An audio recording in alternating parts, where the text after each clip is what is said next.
এই যে প্রতিটা ডিম ভাঙার পরে প্লাস্টিকের মতো সেদ্ধওয়ালা কুসুম, নর্মাল কুসুম না। এই নর্মাল ডিমের কুসুমটা দেখাও তো, আর্টিফিশিয়াল ডিম।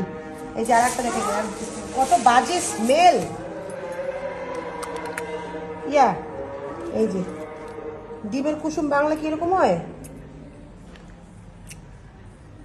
আস্তা কুসুম বেরোতেছে শক্ত, এই যে